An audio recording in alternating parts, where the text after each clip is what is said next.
Good evening dear students, I hope you all are fine. देखिए आज का जो हमारा टॉपिक रहने वाला है वो रहने वाला है क्लास 12th में इंग्लिश का फिगर्स ऑफ स्पीच। क्योंकि मैक्सिमम स्टूडेंट्स को यही नहीं पता होता कि हाँ हमारे 12th के सिलेबस में जो है ये फिगर्स ऑफ स्पीच का टॉपिक मौजूद भी है। जिसे हिंदी में बोलते हैं हम अलंकार, जो एग्जाम्स में आता है हमें 2 नंबर का। देखिए ये अगर आप देखेंगे तो आपको ये बुक में ये टॉपिक नहीं मिलेगा पढ़ने के लिए, मॉडल्स में ये क्वेश्चन टॉपिक नहीं मिलेगा आपको पढ़ने के लिए। लेकिन जब आप बुक का जो पहला पेज है जहाँ पर आपको सिलेबस दिया गया है उसे आप चेक करेंगे तो वहां पर आपको मिलेगा कि ये जो क्वेश्चन है ना हमारा फिगर्स ऑफ स्पीच का, ये आता है पोइट्री सेक्शन में। पोइट्री जैसा आपको पता ही है, हमें 10 नंबर की आएगी एग्जाम में, जिसमें 4 नंबर का होगा एक सेंट्रल आइडिया और 6 नंबर का होगा एक स्टैंजा। 6 नंबर के स्टैंजा में क्या होगा, स्टैंजा के नीचे आपको 3 क्वेश्चन मिलेंगे, 2 नंबर के वेरी शॉर्ट, जिनमें से एक क्वेश्चन जो होगा हमारा वो होगा फिगर्स ऑफ स्पीच का। जहां हम आपको एक सेंटेंस देगा स्टैंजा से निकाल के और आपसे पूछेगा, उस लाइन को दिखाएगा आपको और आपसे पूछेगा कि बताइए इस लाइन के अंदर कौन सी वाली फिगर्स ऑफ स्पीच मौजूद है। हमारी जो फिगर्स ऑफ स्पीच है उसे हम शुरू कर रहे हैं यहाँ पे। देखिए जो फिगर्स ऑफ स्पीच होती है 12th क्लास में वे होती है 7 कौन कौन सी। एक होती है फर्स्ट में सिमिली, सेकंड होती है मेटाफर, थर्ड होती है पर्सोनिफिकेशन, नंबर 4 का आती है अपोस्ट्रोफे, नंबर 5 हाइपरबोल, नंबर 6 होता है ऑक्सीमोरन और नंबर 7 होता है ओनोमाटोपोइया।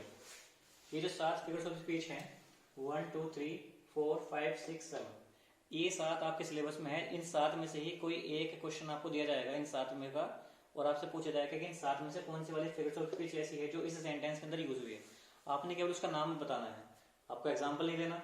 सो डियर स्टूडेंट्स, बात करते हैं अपने पहले फिगर्स ऑफ स्पीच की, जिसका नाम है सिमिली। देखिए मैंने आपसे पहले भी कहा था, शुरुआत में बताया आपको ना तो इसमें डेफिनेशन दी ना ही आपको इसमें एग्जाम्पल देने, आपको केवल नाम बताना है। इसका मतलब आपको पहचान याद होनी चाहिए कि हाँ सिमिली की क्या पहचान है। तो मैं बता दूं आपको कुछ वर्ड्स है जैसे कि like, such as, just as dot dot as या सो एज। इनमें से कोई सा भी एक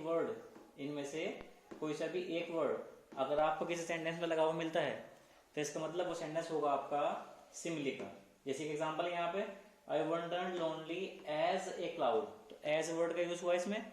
इसका मतलब यहाँ पे जो हमारी फिगर्स ऑफ स्पीच होगी वो होगी सिमिली। तो ये ध्यान रखना आपको, like, such as, just as dot dot as या सो एज, इनमें से कोई सा भी एक वर्ड अगर आपको मिलता है कहीं पे किसी सेंटेंस में लगा हुआ तो वहां पे हमारी स्पीच होगी सिमिली। चलते हैं नेक्स्ट स्पीच की तरफ अपनी। हमारा जो नेक्स्ट फिगर्स ऑफ स्पीच है वो है मेटाफर। देखिए मेटाफर में क्या होता है, मेटाफर के अंदर इन मेटाफर 2 थिंग्स आर कंपेयर्ड, 2 चीजों को आपस में कंपेयर किया जाता है जैसे कि सिमिली में किया जाता है। लेकिन यहाँ पर जो कंपेरिजिंग वर्ड है उनका यूज नहीं होता, यानी कि वहां पे हमने लाइक, सच एज का यूज किया था, यहाँ पे इसका यूज नहीं होगा। जैसे यहाँ पे भी है, सेंटेंस है हमारे एग्जांपल में, the camel is the ship of the dessert, यानी जो कैमल होता है ऊंट, उसको रेगिस्तान का, डिजर्ट का शिप यानी जहाज कहा जाता है।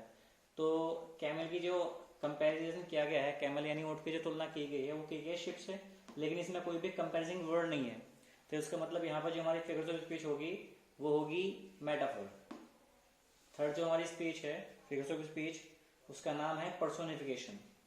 तो डेफिनेशन है इसकी, इन पर्सोनिफिकेशन में लाइफलेस ऑब्जेक्ट्स और abstracts ideas are thought of as a living being. मतलब यहाँ पर बेजान चीजों को, जो चीजें बेजान हो गई हैं, लाइफलेस है, उनको ऐसे दिखाया जाता है जैसे कि उनमें लाइफ, जैसे वे लिविंग हो, जैसे उनमें जीवन हो। जैसे कि हमारा एग्जांपल है, experience is the best teacher. आपको मालूम है टीचर कौन होता है, टीचर होता है लिविंग पर्सन, जबकि जो एक्सपीरियंस है वो क्या होता है, वो होता है नॉन लिविंग। लेकिन फिर भी एक्सपीरियंस को यहाँ पे टीचर बताया गया। तो यही हमारा पर्सोनिफिकेशन होगा, इसमें बेजान चीजों को जानदार चीजों के रूप में पेश किया जाता है। जो हमारी नेक्स्ट फिगर्स ऑफ स्पीच है वो होगी अपोस्ट्रोफे। देखिए अपोस्ट्रोफे में ना तो कोई डेफिनेशन है ना ही कोई एग्जांपल है, कुछ नहीं करना आपको केवल एक चिन्ह का ध्यान रखना है। इसको बोलते हैं इंग्लिश में एक्सक्लेमेशन मार्क, यानी कि विस्मयबोधक चिन्ह। आपको इस एक चिन्ह का याद रखना है। जिस सेंटेंस में भी आपको ये चिन्ह लगा हुआ मिलता है वहां पर जो हमारी स्पीच फिगर्स ऑफ स्पीच होगी वो होगी अपोस्ट्रोफे। केवल इस एक चिन्ह का ध्यान रखना है हमें। जो हमारी नेक्स्ट फिगर्स ऑफ स्पीच है वो है हाइपरबोल। देखिए हाइपरबोल में क्या होता है, a statement is made emphatic by over statement. मतलब कोई एक कथन है, हमारा स्टेटमेंट है, उसको हम लोग ना बढ़ा चढ़ा के उसमें ओवर स्टेटमेंट करते, मतलब किसी एक बात को बढ़ा चढ़ा के कहना। जैसे कि हमारा एग्जांपल है, reverse of blood flowed in the battle, यानी कि बैटल के अंदर क्या होता है, युद्ध के अंदर जो ब्लड होता है यानी कि खून, उसकी नदियां बहती हैं। अब देखिए युद्ध होता है तो युद्ध में सीधी सी बात है वो ऑब्वियसली वहां पे काफी ज्यादा खून बहता है, लेकिन इतना खून भी नहीं बहता कि उससे नदियां बह जाएगी। तो इसमें क्या होता है, छोटी मोटी बातों को बढ़ा चढ़ा के बताया जाता है, ये होती है हाइपरबोल। जो नेक्स्ट हमारी फिगर्स ऑफ स्पीच है वो होती है ऑक्सीमोरन। देखिए ऑक्सीमोरन में क्या होगा, we find the association of two words और फ्रेजेस हैविंग अपोजिट मीनिंग्स। इसमें क्या होता है, दो वर्ड्स होते हैं या फिर दो फ्रेज होते हैं जिनका आपस में एक दूसरे का जो मीनिंग होता है वो होता है बिल्कुल अपोजिट। दो शब्द मिलेंगे आपको इसमें, लेकिन दोनों का जो सेंस होगा, दोनों की जो हिंदी होगी, उनका जो मीनिंग होगा वो होगा बिल्कुल एक दूसरे के अपोजिट। जैसे कि हमारा सेंटेंस यहाँ पे है एग्जाम्पल में, this is an open secret, यह एक खुला हुआ रहस्य है। तो देखिए इसका ओपन का और सीक्रेट का दोनों का आपस में विरोधाभास है, यानी कि ओपन भी है और सीक्रेट भी है। तो ऐसे स्टेटमेंट में, ऐसे सेंटेंस में हम लोगों को मिलती है फिगर्स ऑफ स्पीच कौन सी, ऑक्सीमोरन। चलते हैं अपने नंबर 7 और लास्ट फिगर्स ऑफ स्पीच की ओर, जिसका नाम है ओनोमेटोपोइया। देखिए इसमें ज्यादा कुछ नहीं करना हमें। यहाँ पे क्या होता है, हम लोगों का एक एग्जाम्पल लिया जाएगा, जैसे कि यहाँ पे लिखा हुआ है I hear the humming of बीज, मैं सुनता हूँ, हमिंग यानी कि भिनभिनाहट ऑफ बीज, मधुमक्खियों की। जैसे कि मधुमक्खियां होती है ना गाइस, मधुमक्खी एक साथ अपने आपस में भिनभिनाहट करती है, उनकी आवाज निकालती है अपनी, तो मैं उनकी आवाजों को, उनकी भिनभिनाहट को सुनता हूँ। यहाँ पे क्या होता है, हम किसी सेंटेंस को पढ़ के अपने माइंड में ये इमेजिन करते हैं कि हाँ मधुमक्खियां इस तरह से भिनभिनाहट करती हैं। तो इस तरह की सेंटेंस में जो हमारी फिगर्स ऑफ स्पीच होगी वो होगी ओनोमेटोपोइया।